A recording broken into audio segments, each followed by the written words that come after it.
también por la invitación.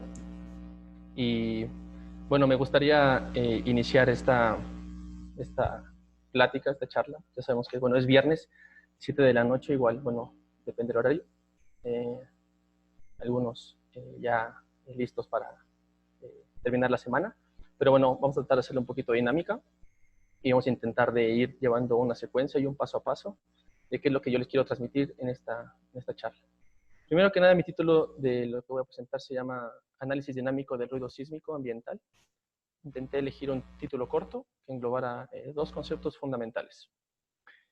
Primero, el análisis de las señales, el ruido sísmico, como vemos la imagen del lado derecho. Vemos que es un registro de una sola estación en sus tres componentes de un día. Pero no solamente vemos un registro, sino vemos que hay señales que se comportan de manera extrañas durante un periodo largo de tiempo, en este caso de la hora 5 a la hora 11. Y eso pretendo que vayamos abordando durante esta conferencia y que se vaya entendiendo qué quiero compartirles. Primero vamos a intentar desmenuzar el título, de qué se trata, qué quiere decir.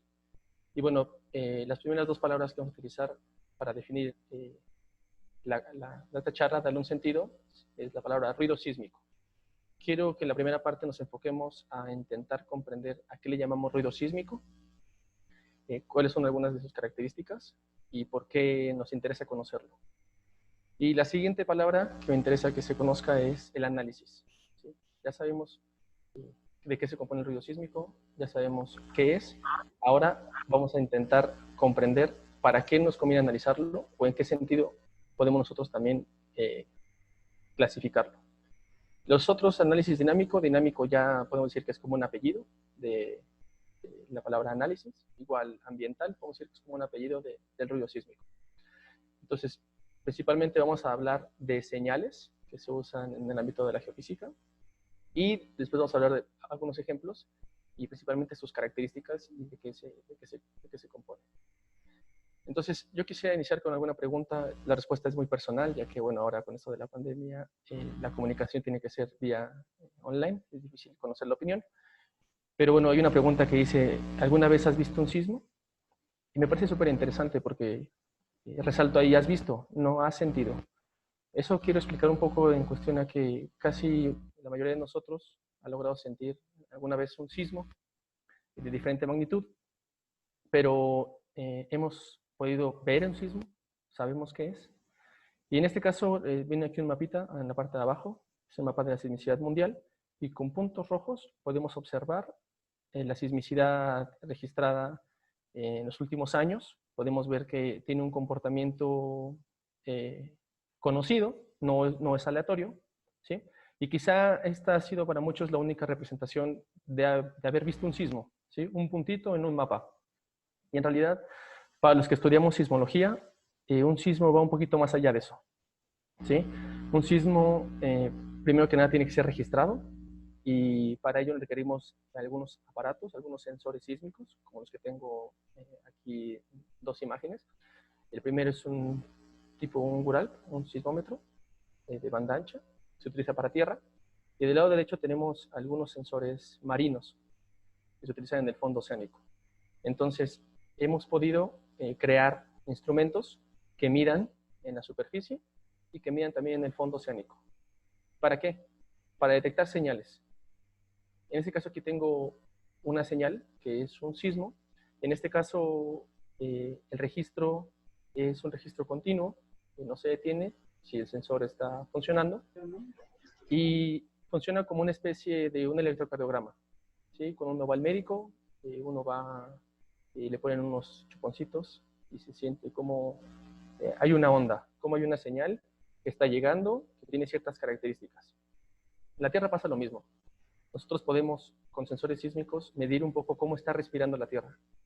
Y digo respirar porque nosotros vemos la manifestación sísmica como una variación de la amplitud y de la frecuencia de una señal continua que no se detiene. Esa señal continua le llamamos ruido. ¿Por qué le llamamos ruido? Porque es todo lo que no es parte del sismo. Entonces, lo que no es parte de un sismo, nosotros le llamamos ruido. Vamos a explicar un poquito más adelante eso. Vamos a ir un poquito con la historia para ver de dónde venimos y a dónde vamos. Bueno, a principios del siglo XX, se comenzó la sismología en México, a analizar, bueno, se comenzó a analizar la sismicidad hace aproximadamente un poquito más de 100 años. Entonces, realmente la sismología es una ciencia muy joven, muy reciente.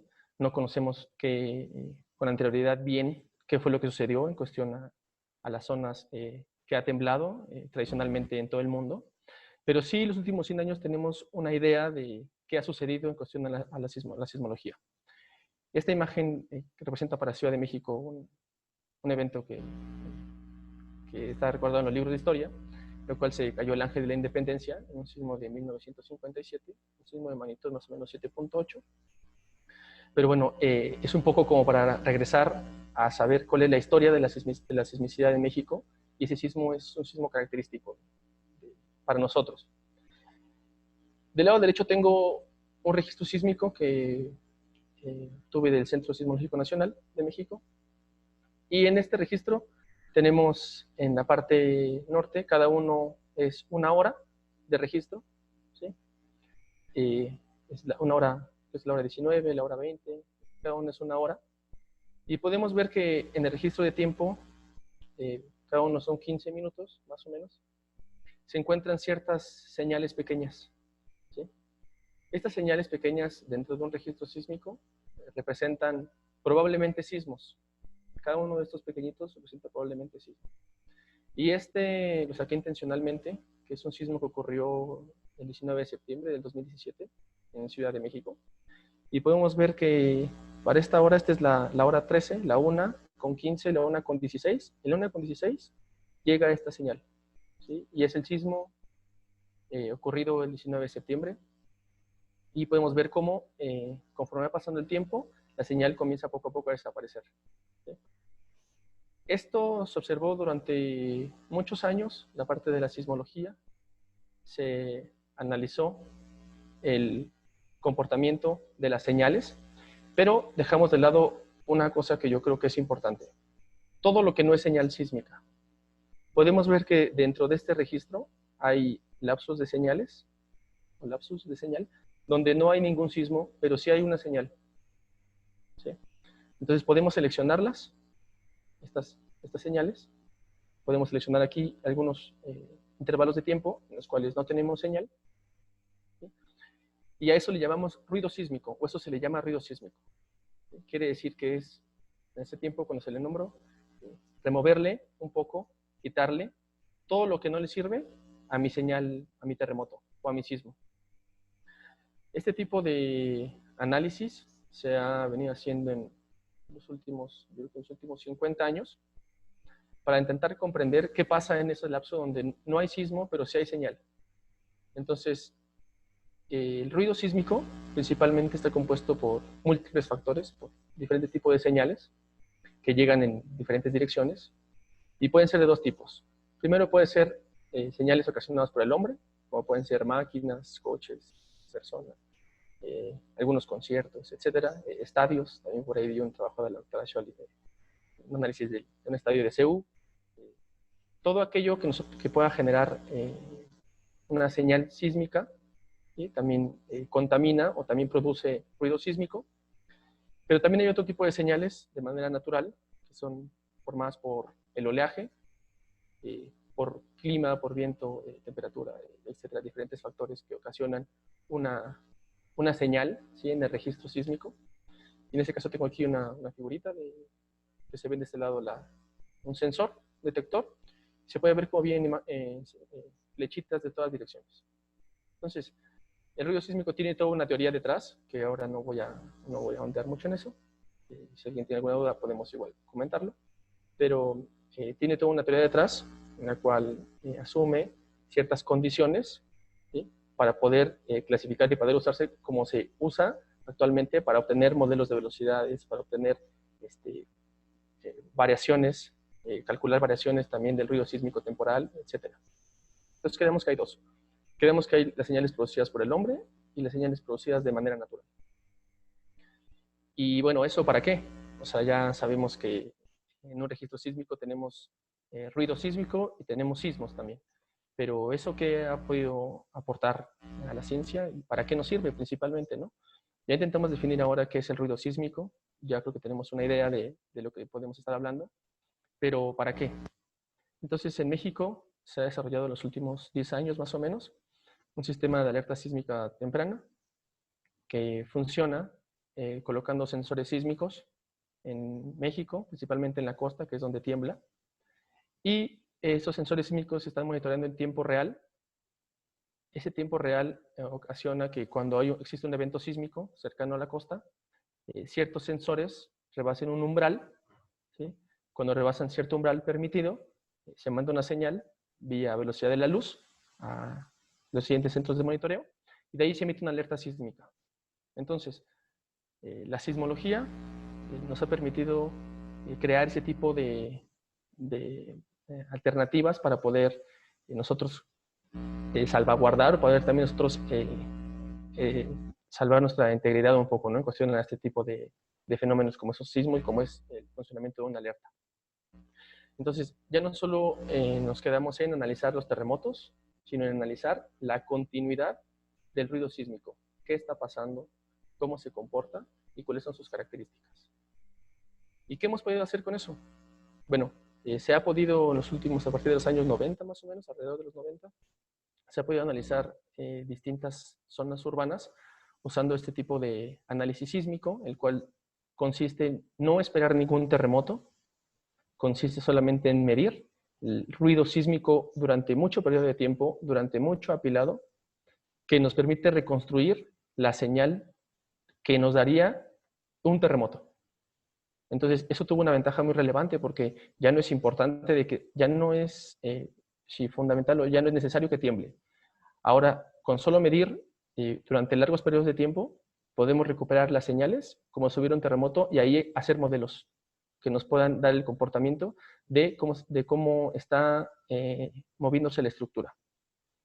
Entonces, en los últimos, a partir de los años 90 más o menos, diversos trabajos se realizaron para poder analizar el ruido sísmico y principalmente se hicieron algunas técnicas que hasta la fecha se han venido cada vez desarrollando más y más.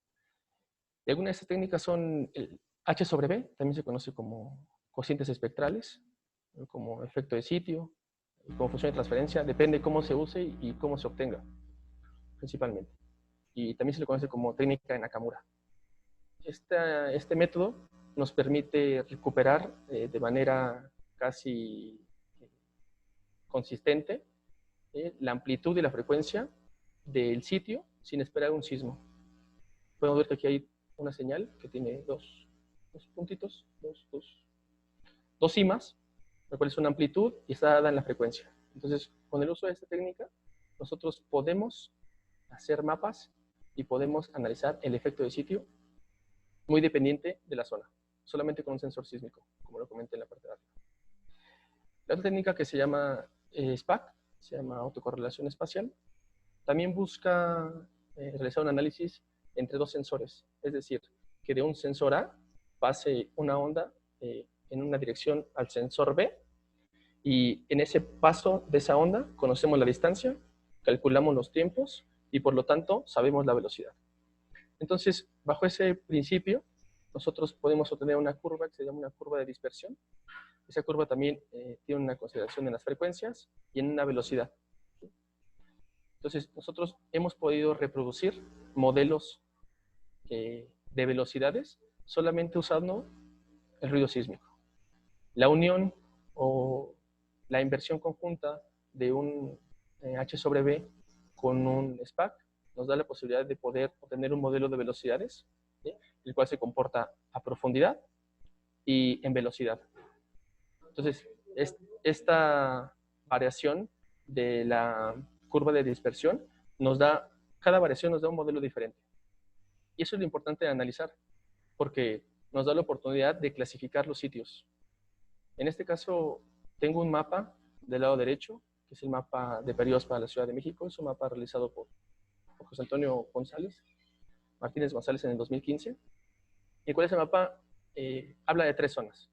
La zona 1, que es la zona que tenemos acá afuera. La zona 2, que es la zona un poco grisecita. Y la zona 3, que es el gris más fuerte. Quiere decir que hay una zona que se conoce como zona del lago, ¿sí? La gris más fuerte, como zona de transición y como una zona firme. Entonces podemos ver que el análisis del ruido sísmico basado en estas técnicas nos puede dar la oportunidad de conocer cómo será el comportamiento de un sismo en cierto sitio en específico.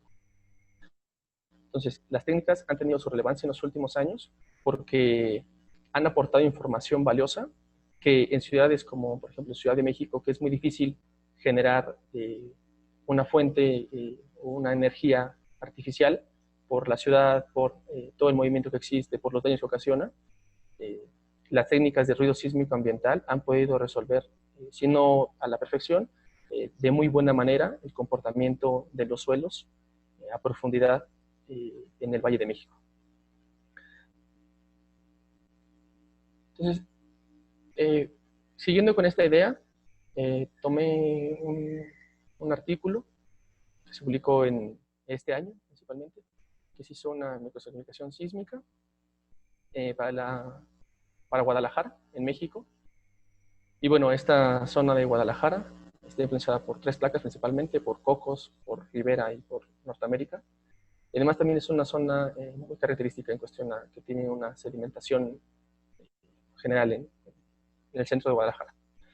Entonces, es un estudio, es un trabajo que realizó Gaitán y colaboradores en este mismo año, el cual midieron 33 puntos, ¿sí?, en la ciudad. Los puntos azules hacen referencia a zonas donde hay edificios más altos, a diferencia de los puntos rojos. Cada uno de esos puntos se realizó un análisis H sobre B, lo que comentamos arriba. Ese H sobre B nos da la oportunidad de conocer el efecto de sitio, no solamente en frecuencia o en tiempo, sino también en amplitud.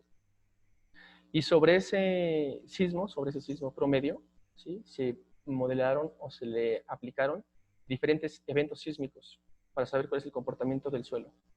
Entonces, con base en ese comportamiento de la señal promedio y con los sismos modelados, cada uno, los sismos analizados por cada uno, podemos observar que existe una variación del comportamiento del sitio.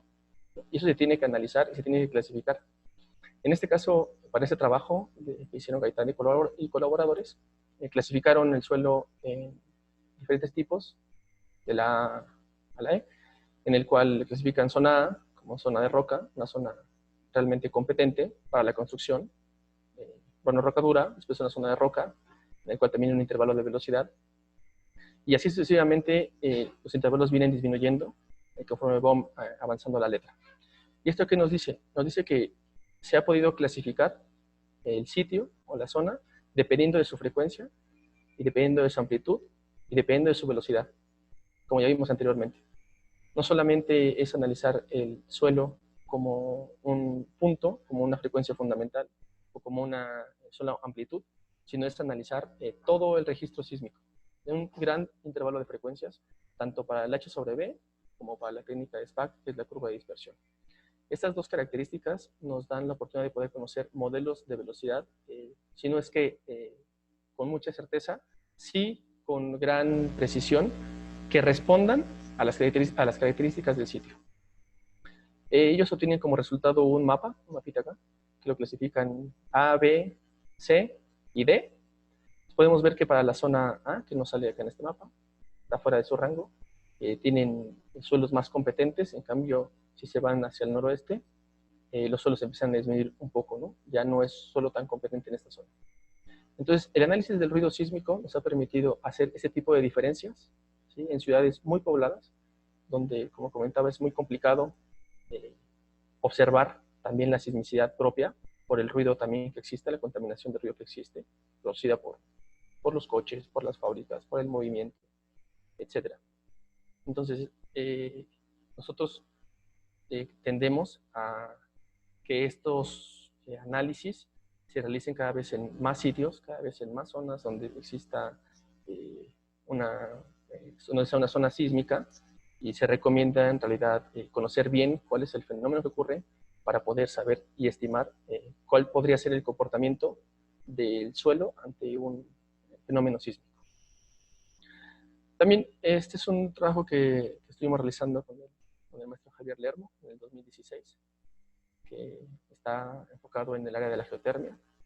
Bueno, para aquellos que no estén muy familiarizados, la geotermia estudia las condiciones térmicas de la Tierra y, bueno, en este caso la geofísica ayuda a identificar esas zonas mediante distintas técnicas para posible uso de extracción de vapor que muevan turbinas de manera a presión, generen electricidad de manera natural y después el agua se vuelve a inyectar al subsuelo. Entonces es una forma de energía renovable que trabaja 24/7, 365, no tiene ningún límite este tipo de energía. Entonces trabajamos en el campo geotérmico de los Sumeros, en Puebla. Primero se realizó una propuesta de medir 67 puntos, toda el área del campo geotérmico, aproximadamente unos 8 kilómetros cuadrados. Cada registro tiene aproximadamente 2 horas. Y de esos datos decidimos hacer un procesamiento espectral de las señales. No voy a andar mucho en el procesamiento, voy a intentar explicar cómo son los resultados y qué fue lo que obtuvimos. Estas primeros se registraron en los sensores sísmicos, después se tenían los registros continuos durante 2 horas, se realizó un procesamiento de datos, se sacaron cocientes espectrales y se analizaron sus formas. ¿Sí? Podemos ver que clasificamos el sitio, todas estas señales, en cuatro formas. Una forma, en la zona A, es casi una pendiente a 45, la zona B tiene como 2 pendientes aproximadamente, la zona C es muy similar a la zona A, solo que de menor amplitud, y la zona D, ya en bajas frecuencias, se pierde un poco la amplitud, pero no se pierde mucho la amplitud. Para un sitio muy pequeño tenemos estas 4 respuestas. Entonces, ¿de qué estamos hablando? Cuando suponemos que el efecto de sitio no debería de cambiar. En este caso sí tenemos una variación. Bueno, decidimos graficar y hacer mapas verticales, mapas de amplitudes espectrales. Y obtuvimos el mapa que tenemos acá atrás, el de negro con rojito. ¿Sí? Y obtuvimos estas zonas de color rojo, zonas de color negro, que es mayor amplitud, las zonas de color rojo, que es menor amplitud. Y encontramos que no tenían aparentemente ningún patrón, que no se comportaban como algo, una dirección, que no tenían aparentemente una orientación, que los datos estaban extraños, ¿no? Raros. Decidimos colocar encima los pozos que están produciendo, ¿sí? Y encontramos que los pozos amarillos son pozos que se encuentran en producción de geotermia. Sin embargo, hay 4 pozos que no están funcionando. 3 porque están secos y 1 por problemas técnicos. 3 son el pozo que vemos de este lado, pozo 5, un pozo que tenemos también acá, y un pozo aquí, en la transición. Esos 3 pozos no están funcionando, salieron secos. Este pozo está detenido por problemas técnicos, pero todos los demás pozos siguen funcionando. Entonces nos dimos cuenta, entre varios análisis, no solamente este, también con atenuación, también con sismicidad, nos dimos cuenta que los mapas, los valores de amplitudes, nos diferenciaban las zonas con posible anomalía, posibles cambios de velocidad, posibles cambios de estrés, posibles agua, contenido de agua, fracturamiento, etcétera, a zonas donde no existía ese comportamiento. Son las zonas negras. ¿Sí? Pudimos hacer una diferencia y pudimos encontrar, ¿sí?, ciertas zonas con posible, ¿sí?, digo posible, zona anómala, donde podrían quizá hacerse unos pozos de observación. Tengo entendido que el año pasado, hace 2 años, se propuso hacer un pozo por esta zona y salió productor. ¿Sí? Entonces, parece que los modelos y los datos analizados con ruido sísmico están dando algunos resultados que, bueno, nos dejaron contentos, ¿no?, con el trabajo que hicimos. Después de esto, me seguimos bajo esa línea trabajando y se consiguió por parte también de profesor Javier Lermo un segundo proyecto para analizar el campo geotérmico de Cerritos Colorados en Guadalajara. Y aquí desde un inicio se buscó adelantar un poco más la técnica, no solamente quedarnos en análisis puntual, sino hacer modelos en 3D. Y trabajamos con 18 sensores sísmicos colocados dentro del campo. Podemos ver que la geología del campo es bastante compleja, ¿sí? Para ello también estuvimos trabajando con el estudiante de doctorado Piña Flores, también nos ayudó para trabajar en ese proyecto. Y obtuvimos algunos resultados que se fueron importantes. Cuestiona su efecto de sitio, su curva de dispersión, sus modelos de velocidades, ¿sí?, puntuales para cada uno de esta área que se está trabajando, por donde pasaban los rayos. Se obtuvieron modelos por capas de velocidades, ¿sí?, con la teoría de rayos curvos. Y al final se obtuvo un modelo tridimensional. Este modelo tridimensional nos permitió conocer las zonas en las cuales tenía una variación de velocidad de onda de corte característica a todo el medio, bueno, al medio en general, y poder definir zonas más pequeñas donde la variación de las propiedades fuera característica o fuera más detallada. Y como resultado encontramos que esta es una imagen vista en planta, ¿sí?, en el cual los amarillos son los pozos que están algunos trabajando, y de punto verde tenemos la sismicidad, y nosotros encontramos que la zona morada, envuelta en una zona churrada morada, ¿sí?, presentaba variaciones de velocidad. Entonces podemos ver que los pozos que están en producción se encuentran en las zonas donde nuestros modelos encuentran una posible anomalía geotérmica. Entonces este trabajo igual se hizo con la idea de implementar las técnicas de ruido sísmico en campos geotérmicos, ya que es difícil porque se tienen pozos en producción, se tienen máquinas trabajando, y la contaminación del ruido de máquinas con respecto a las señales sísmicas a veces es muy grande. Entonces, haciendo un buen procesamiento y haciendo un buen apilamiento durante mucho tiempo de datos, se pudo lograr esta solución. Bueno, también ha incursionado el ruido sísmico en la arqueometría. Bueno, pues preguntamos qué es la arqueometría, ¿no? Bueno, principalmente la arqueometría se basa en aplicar técnicas, análisis físico y químico, materiales arqueológicos. Hay diversos estudios que se han hecho ya en la historia de geofísica con otras técnicas para analizar pirámides o estructuras arqueológicas.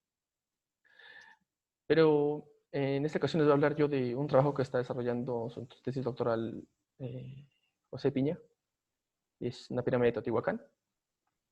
Se midieron 15 puntos de manera simultánea en la cima, diferentes niveles y en la parte de abajo.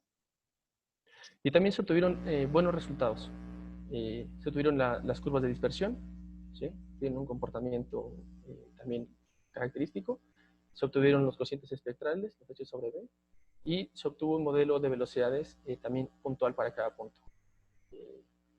Este procesado no es tan sencillo, requiere mucho proceso matemático, que no vamos a agrandar, pero si quieren una referencia, aquí el trabajo de José Piña. Y bueno, él concluye, tiene ese artículo, está en revisión, pero bueno, su conclusión es que existen algunas zonas en las cuales presenta mayor velocidad y algunas zonas presentan menor velocidad. Y eso es congruente con lo que se observa físicamente de la estructura. Se puede ver que hay zonas donde la estructura se encuentra más rígida, ¿sí?, y zonas donde la estructura se encuentra ya con unos soportes para poder contener el daño ocasionado sobre este sitio. Entonces, el ruido sísmico nos ha permitido iluminar ya construcciones o poder iluminar objetos solamente con el análisis de las ondas sísmicas, ¿sí? Insisto, no es algo sencillo, pero ya se ha podido hacer y se ha podido corroborar en diferentes trabajos. Vimos que en geotermia se hace del suelo hacia abajo, y vimos que ahora es del suelo hacia arriba. Entonces creo que es una buena oportunidad en que la geofísica y el ruido sísmico pueda entrar a solucionar problemas que antiguamente, bueno, pues por cómputo o por sensores sísmicos no era posible analizar.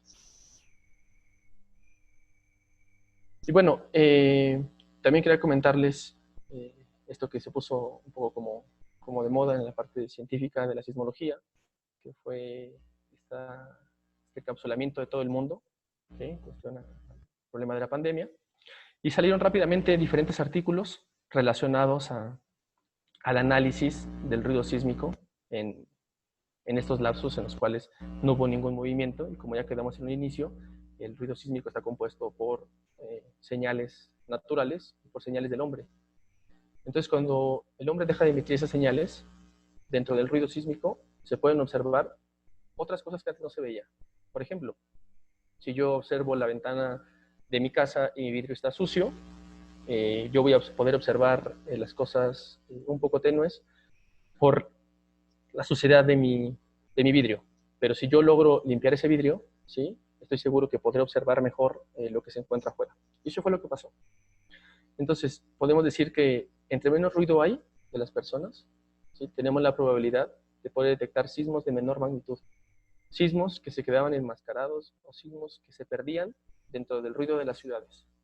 Y eso ha permitido en algunos sitios poder conocer ciertas fallas que antes por el ruido natural no se conocían, pero que ahora, cuando todo se detuvo, los sensores fueron capaces de poder detectar ciertas señales que antes no existían. Entonces también por ahí salió un artículo diciendo que temblaba más en la pandemia. En realidad no es que tiemble más, en realidad es de que se tiene la capacidad de poder detectar mejores los sismos, a diferencia de cuando está el bullicio o está la ciudad activa. Y aquí tengo dos trabajos en los cuales analizan, bueno, son de acá, analizan el comportamiento del ruido sísmico. Podemos ver que analizan desde el 2011, 2012, 2009, ¿sí? El mes 11, 12, 2020, enero, febrero, marzo. Y podemos ver que entre marzo, abril, mayo existe una disminución, ¿sí? Un cambio del ruido sísmico, de la amplitud del ruido sísmico. Esto también se compara con, por ejemplo, esta de aquí arriba es con Navidad, el ruido que existe en Navidad, ¿sí? Pero podemos ver que el comportamiento del ruido sísmico sí tiene una tendencia.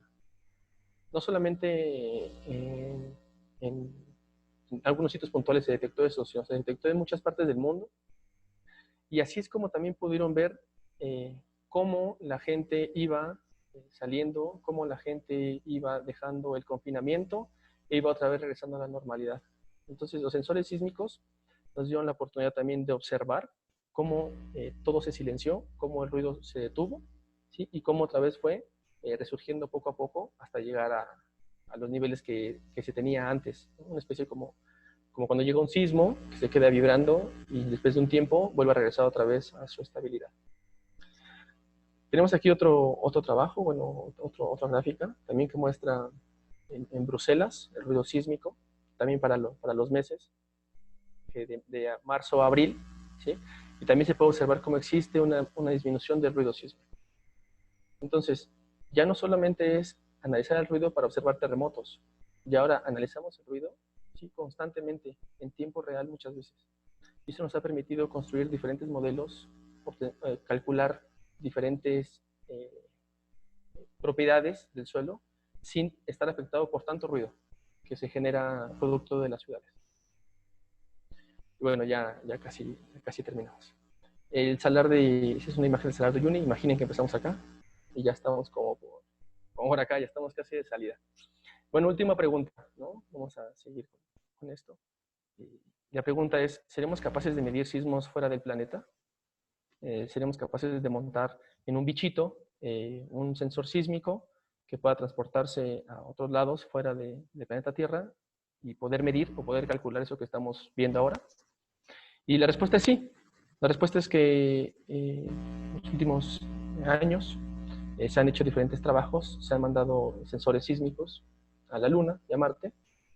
Y tenemos algunos trabajos también que se han realizado con algunas personas que se dedican al análisis de ruido sísmico, el cual midieron en arreglos, ¿sí? Diferentes arreglos, diferentes sensores, calcularon, vieron algunas señales e hicieron lo mismo que hemos estado platicando, ¿sí? Calcularon su velocidad en su frecuencia y obtuvieron un modelo de velocidades. Entonces, hemos podido analizar el comportamiento de Marte, sabemos si tiembla, sabemos cuál es su velocidad, sabemos de qué está compuesto, sí. ¿Con qué?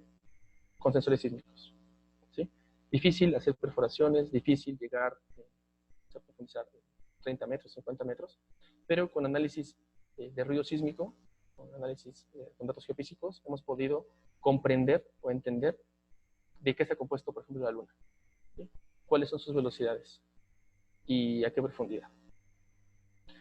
Pero no solo la Luna, también recientemente montaron en un bichito, lo mandaron a Marte. Ese bichito tardó 6 meses en llegar, casi cerca de 480 millones de kilómetros, recorrió para llegar hasta Marte. Y en un periodo de noviembre del 2018 a septiembre del 2019, detectó aproximadamente 174 martemotos, ya no se llaman terremotos, se llaman martemotos. Y de esos 24, aproximadamente tenían magnitud entre 3 y 4. Entonces quiere decir que cambia un poco la idea de que teníamos de que Marte era un planeta que no se movía, un planeta que no tenía aparentemente ningún movimiento interno, pero la sismicidad y el análisis de ruido sísmico nos ha permitido entender que efectivamente sí hay sismos, sí hay características sísmicas en Marte, y ya hay algunos trabajos publicados respecto a estas características. Este también es un paper de un trabajo de este año también. Tratamos de trabajar con datos recientes. Y bueno, tanto Marte como la Luna han sido analizados bajo esta técnica de ruido sísmico. Bueno, ya una diapo más para terminar. Y bueno, después de este gran recorrido de la sismología, del ruido sísmico por diferentes áreas, tengo que decirles que hay diferentes grupos de trabajo en el mundo intentando resolver este tipo de problemas, y bueno, pues nosotros tampoco somos la excepción, ¿no? También nos dedicamos a darle una posible interpretación a esos problemas que nos estamos encontrando en la realidad, tratar de generar mejores programas, tratar de optimizar tiempos, tratar de mejorar las señales para obtener cada vez mejores resultados. Y bueno, como última pregunta, ¿los terremotos se pueden predecir? Y la respuesta es no, no se pueden predecir, pero sí podemos conocer cuál es su comportamiento y clasificarlo y decir, este es un suelo blando y este es un suelo firme. Tienen características diferentes. ¿Sí? El sismo, cuando venga, porque va a llegar, cuando venga, se va a comportar de diferente forma. Y eso lo podemos saber. No sabemos cuándo, no sabemos dónde, no sabemos en qué instante ni en qué lugar, pero sí sabemos qué puede ocurrir. Y eso nos compete a nosotros. Entonces, creo que es importante que esta parte de la sismología, esta parte de análisis del ruido sísmico, se lleve, se aterrice en las ciudades, se aterrice en las comunidades y se sepa que ya hay una solución o que hay forma de medir cómo sería el comportamiento de un sismo en un sitio en particular. Bueno, termino con una frase que dice, lo que sabemos es una gota y lo que no sabemos es un océano, ¿no? De Isaac Newton. Y gracias. Si tienen preguntas, adelante. Muchas gracias, Rogelio, por tu presentación. Muy interesante. Quisiera invitar a los que están participando si tienen alguna pregunta o alguna observación, algún comentario de la charla que acaba de presentarnos Rogelio Torres.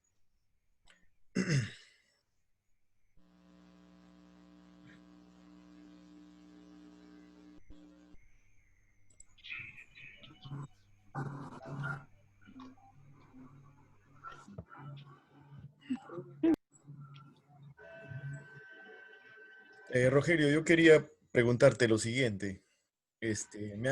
Me ha interesado mucho lo que has presentado sobre cómo se utiliza el ruido sísmico para poder determinar la calidad de una estructura arqueológica, ¿no? Pienso que, o sea, entiendo de que esto se utiliza para ver en qué calidad se encuentra esa estructura. Es decir, qué partes son las que están, digamos, presentan más vulnerabilidad que otras. Ya tendré las preguntas. Entiendo eso. Sí, principalmente en este trabajo que realizó Peñaflores, tiene muy poca cobertura. Es decir, la medición que se realizó no es tan robusta como para poder encontrar detalles tan pequeños. Es decir, se tiene aproximadamente aquí una resolución de 40 metros por 40 metros. Entonces, poder observar estructuras pequeñas o de menor de esa magnitud resulta casi imposible. pero sí podemos observar un comportamiento. Mira, puedes poner el teléfono para cargar. Yo quiero esto. Ya va a terminar, ya va a terminar ya. No quiero Ponlo cargar. Perdón, sigue, por favor, Rogelio. Un comportamiento muy regional de lo que es la estructura. Se tienen unos cortes también aquí, perpendiculares, tanto de la parte superior a la parte inferior, y también de este y norte-sur. Ya no los puse porque como es un paper que está en revisión, ya no quise poner más información. Pero efectivamente nos ha permitido el ruido sísmico iluminar estructuras, ¿sí? Que no es posible ingresar a ellas, por ejemplo. Entonces, por el paso de las ondas, por el comportamiento que se da, ¿no?, durante el contorno por una onda, hemos podido reproducir cómo es la estructura en cuestión a, por ejemplo, variaciones de velocidad. Y esta imagen nos representa que las zonas rojas tienen mayor velocidad a diferencia de las zonas verdes. Entonces, si se tiene que hacer alguna reparación, si se tiene que hacer alguna mejora, ¿sí?, podemos decir en qué zonas son las más vulnerables, qué zonas podrían estar más influenciadas quizá, de acuerdo a estos modelos, también por el agua, ¿no?, por la hidratación interna que tiene la pirámide y su desgaste natural producido por el mismo. Me preguntaba esto porque nosotros en Perú tenemos un complejo arqueológico muy importante que es Caral, donde hay unas pirámides enormes, ¿no? Y justamente una de las preguntas era esto, ¿no? Y esto es un elemento interesante para poder ver en qué condición se encuentran estas estructuras. También, evidentemente, digamos, los antiguos habitantes de la zona de Caral, por hacer un paréntesis a lo que has hablado, en las plataformas de Caral se encontraron, Ya, vaya para allá, vaya para allá. por favor, pueden apagar sus micros, se encontraron unas bolsas llenas de rocas, ¿no? En las bases de las construcciones, de estas construcciones, y esas bolsas, en primer lugar, eran unas bolsas tejidas con rocas puestas en las bases. Se hizo un análisis de esto en un paper que salió en 2016 en Japón. ¿Y qué ocurría? Que cuando viene un sismo y empieza a moverse la estructura, las rocas dentro de la bolsa se empiezan a rotar, ¿no? Y se comprobó que la aceleración disminuye en la estructura. Los de Caral hace 5.000 años habían hecho un amortiguador sísmico, ¿no? Y tenían una serie de formas de analizar el detalle de esa estructura cuando venía un fenómeno natural y cómo procedían a corregir eso para esperar el siguiente fenómeno, ¿no? Me ha hecho recordar esta parte que has mencionado del ruido sísmico ahí. Y también me parece interesante poder sugerir esto en ese lugar para poder ver cómo se encuentra la estructura de Caral. Me gustaría conversar sobre eso más contigo. Sí, perfecto, adelante. Se tiene ya este trabajo avanzado, su tesis doctoral, el cual tiene muchas consideraciones más allá de lo que yo estoy presentando acá. Tiene consideraciones en cuestión de orientación de los sensores, tiene consideraciones en cuestión a que la onda se va por la orilla, tiene consideraciones a que la onda no se va directamente, sino se va por máxima velocidad. Entonces, yo creo que detrás de un trabajo como este, por ejemplo, se tiene mucha matemática, mucho desarrollo para llegar a esta imagen que parece así, Claro. como muy... Claro. sí, como... Hay una pregunta de Rubio Becerra que dice, buenas noches, una consulta. ¿Cuál es la profundidad que llega a abarcar un sensor sísmico? Un sensor sísmico como tal depende del tiempo que registre y depende de lo que nos deje medir el sitio. Es decir, si yo tengo una capa muy dura, por ejemplo, de la superficie, yo mido en la superficie, yo voy a tener, por ejemplo, un H sobre B plano. O voy a encontrar una curva de dispersión casi plana, porque la velocidad del sitio es la misma. Entonces, la profundidad en realidad, si es 10 metros o si son 100 metros, me va a dar lo mismo. Pero si los sitios encuentran un contraste de impedancias, es decir, existe una roca dura, existe una roca blanda superior, es posible que se llegue a observar ese pic o ese efecto de sitio en un sensor sísmico en una cierta frecuencia. Si está así una frecuencia más arriba, se cuenta una frecuencia entre 4, 5, 6 Hz, quiere decir que es somero. Si es una frecuencia muy baja, 0.2, 0.5, podríamos decir que es un contraste más profundo. Pero se ha llegado quizá a analizar 1 kilómetro, hay trabajos en CEU, también de una técnica de SPAC, del doctor Aguirre y Hortensia Flores, donde han podido profundizar 1.3 kilómetros haciendo arreglos triangulares y obteniendo velocidades de fase, y invirtiendo también la velocidad de fase, teniendo modelos casi cerca del kilómetro 300. Y entre más se abra, desde luego, la tomografía más grande, entre los sensores más se alejen, mayor va a ser la profundidad de penetración.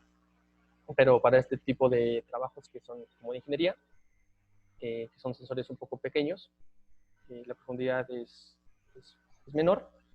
Sin embargo, cuando se hacen análisis ya regionales, análisis sísmicos de ruido regionales, hay una tomografía hecha también por el doctor Arturo Iglesias de México. También ha logrado ver algunos kilómetros de profundidad. Bien, ¿hay alguna otra consulta, alguna otra pregunta? Espero haber respondido. Bueno, muchas gracias por tu conferencia, Rogelio. Ha sido un placer tenerte con nosotros. Estaremos conversando de repente para actividades futuras. Te deseamos muchos éxitos en tu profesión y en tus investigaciones. Gracias, gracias. Igualmente a todos, gracias por estar acá y por haber escuchado esta charla. Nos vemos. Buenas noches. Los esperamos el siguiente viernes con la próxima charla que será publicada con esta oportunidad. Muchas gracias. Buenas noches. Muchas gracias. Buenas noches.